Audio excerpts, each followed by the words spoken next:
I haven't vlogged in a while, so this is going to probably be super entertaining.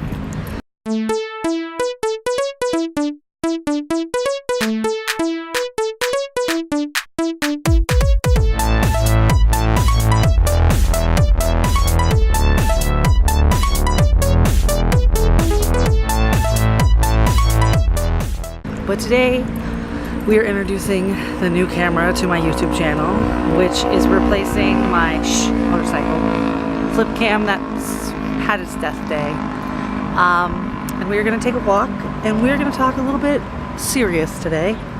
And the sun is still kind of in my eyes, even though it's behind me. So let's get talking, let's get walking. I'm pulling a Mike Falzone. If you don't know who that is, link in the description, go check him out. He gives the best advice. So I already recorded this video once, and I ended up crying and talking too long. It was probably like 16 minutes of blibber blabber, and I'm hoping I can cut it down.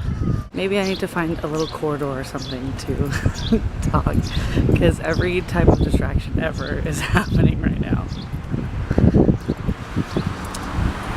Whew. Well, I'm finding a new place to walk, if that helps. But let's get to the story. Okay, so today we're going to talk about, drumroll please, body image. So, body image. Oh, the heavy word of them all. So, most likely, most people have a very broken body image. It's either tore down because of weight or tore down because of confidence. And it seems to be like, hi!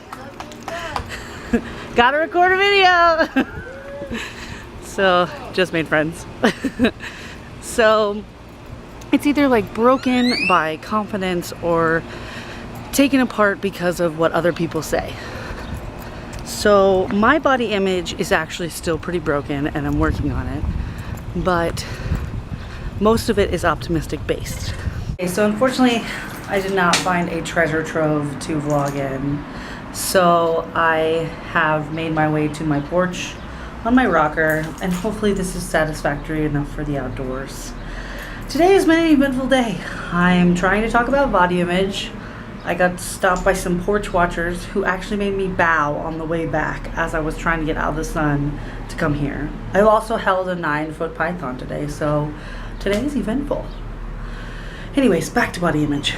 Oh, what was I doing? Making this a short video. Right. So, body image is either a high image of yourself or it's a broken down image due to things such as confidence or peers or so on and so forth.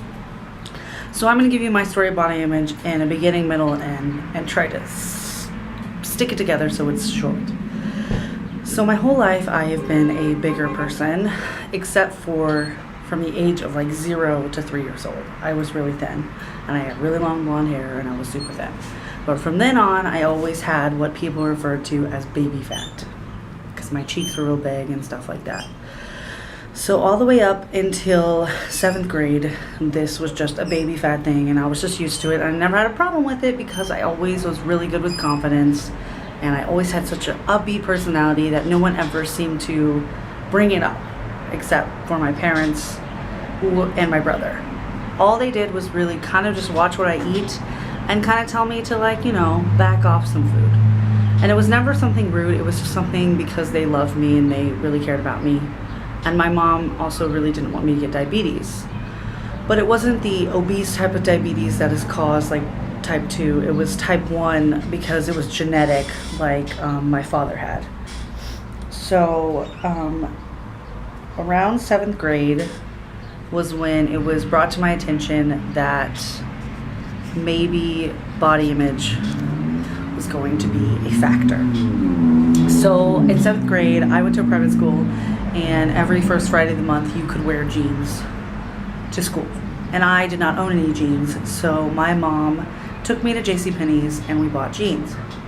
I remember specifically buying jeans and what size they were and what section they were in. They were 16 juniors.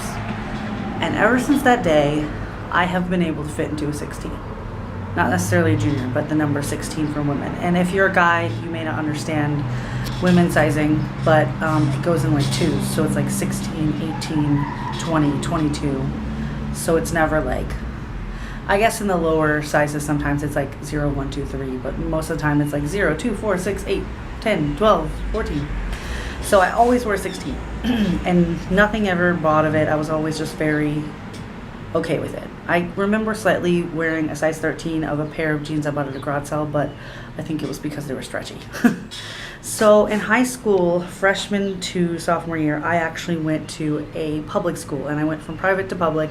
I chose to go to public high school, and I didn't have uniforms anymore. So I wore what I wanted to wear, and I wore really vintage clothing. I love vintage clothing. I wore hippie clothes. I wore everything 70s and nylon, and I lived in South Texas because I'm crazy. But in those 2 years, I guess I gained more weight, and I ended up at my highest weight, which was around 250 pounds.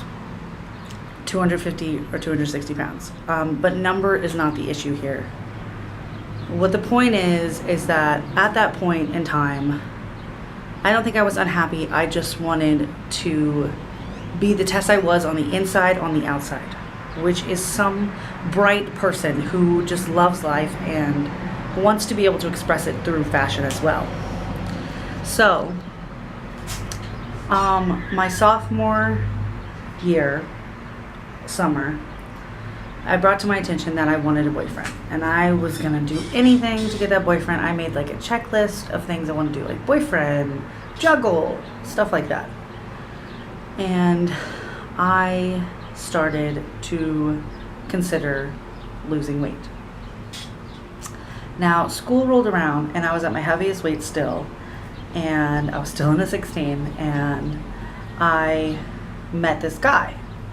And he was in my math class, and we got to know each other really well and became really good friends over the course of the year. Well, over that course of my junior year, my mom took me to Weight Watchers. She had been a lifetime member for so long, and she had recommended it to me and said that she thinks that it's not, Weight Watchers is made so that you don't have to change your lifestyle. You just learn about how to eat what you want the right way. So if you wanted to eat a cookie, I could eat a cookie. I just had to write it down and remember that I ate it and take it away from the points I had for that day. So I joined Weight Watchers, and at this point in the last video I recorded, I was crying. But I joined Weight Watchers, and my mom is really thin, and she doesn't think she's thin, but she's very thin, and we went together and I started to lose weight. So I got it down to like a science, and I was working out all the time, and I was losing weight, and it was great. So I got down to my lowest weight, which was like 180, 170, which is for my height. I'm 5'7.5", so I should be between 150 and 100 and like 75 pounds or something. So I got down to that weight, and I started to realize that I liked it. So I asked the boy that I had become friends with to go to prom with me. We went to prom, and later that evening we became boyfriend and girlfriend. So we went out for like a while, and we ended up breaking up in the summer. Now in the summer, I had got a job as a dance teacher. I have danced for 12 years of my life, and I danced forever. But my freshman year, backtracking, I got an injury. I had over-rotative knees, and they pop out of socket randomly, and I have no control over it. I just have to wear a knee brace or watch out or try not to do it. Like, my knee will pop out of socket, and I'll just have to go on with my day and hope it goes back in the socket. It's not where I'm immobile, it's just off to the side, kind of. So I started teaching dance, and it was my senior year. So I started teaching dance, and it was great, and it was awesome, but I started having these really severe back spasms, and I didn't know what was going on, and to the point where I was just like screaming bloody murder because I was in so much pain. So my mom got concerned, and she took me to the doctor, and we found out that I had Brulati syndrome, which ended up being a misdiagnosis because I actually had a slip disc in the 5th lumbar of my spine. So I had a lower back injury that caused me to have back spasms and be at 90-degree angles.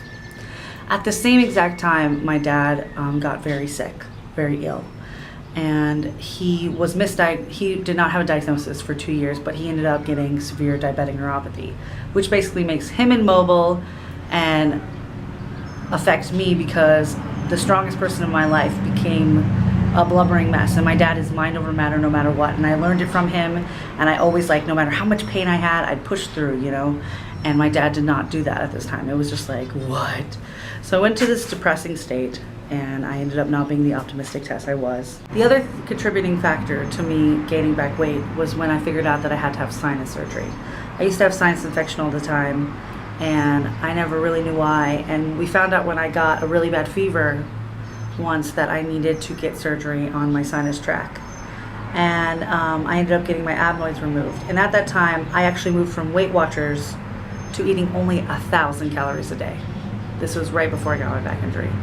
And I broke my diet because my mom told me I needed to get fuel when I was sick because I had such a bad fever that I needed to eat calories and, like, refuel myself. So I broke my 1,000 calorie diet and I went back to normal. And this is when I found out about my back injury, and then my dad got sick, and then the depression happened. So all this had happened, I got my surgery, and I had not worried about diets for a while. And I guess I sort of kind of gained back weight in this period of time.